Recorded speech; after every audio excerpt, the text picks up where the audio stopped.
I think one of the reasons why people should invest in a coach is because they're going to have blind spots, and they can do all the prep work. You can read all the books. They can take classes. I've worked with clients that are MBAs.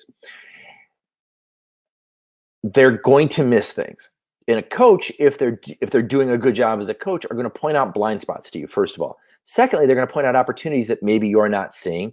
Third, they're going to point out how you're showing up and how you're engaging with your team. And often your team is going to be uncomfortable telling you that you're offending them, or that you're driving them away, or most entrepreneurs love to be the chief firefighter and solve problems and cross things off the to-do list. Well, a lot of your staff isn't going to tell you you're also the chief arsonist, that you set the fire that you just put out so you can feel good about it. As a retired CEO, I did all those things. As a retired CEO and who still uses a coach, I'm learning new things. So part of being a CEO is being a lifelong learner. Part of being an entrepreneur is always taking in new data points. Your learning never ends. You've got to constantly evolve and grow. And if you can bring in an outside resource like a coach to be able to point out things that you're missing, to be able to be a trusted confidant, to have intimate conversations. I mean, being a CEO coach it is the highest honor I can ascend to. When I'm coaching people, they're sharing some of their deepest pains, some of their darkest secrets, some of their greatest fears. And that level of trust and that level of confidentiality is sacred to me. And I want them to feel like this is a safe space for them to be seen and to be heard. Once they're seen and heard, they may get solving on some of the problems. Once they've unburdened themselves, once they've talked through some of the roadblocks in their mindset, the roadblocks in their lives, the roadblocks in their business, the roadblocks in their family, the CEO's job is to remove those roadblocks. It's often hard to remove the roadblocks in your life. That's where a coach comes in.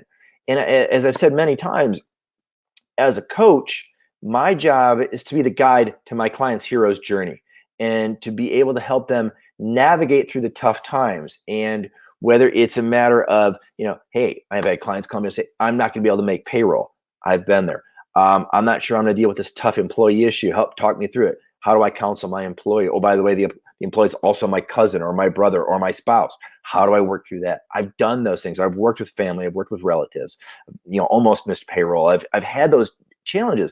And so when someone's looking for a coach, I often challenge them to, as you're vetting your coach, vet them like you'd be vetting like a C-level hire. Vet them like you'd be vetting one of the most important members of your board. Because if a coach hasn't been there, done that, and survived that, I'd question whether how good of a fit they will be if you really need to turn a business around, if you really need to shift the mindset, if you're in growth mode. And how do you get through those tough times where you've got more demand than you have supply? You've got more demand than you have the cash. How do you get through those? You need a resource to be able to help you see those things. And it's those resources.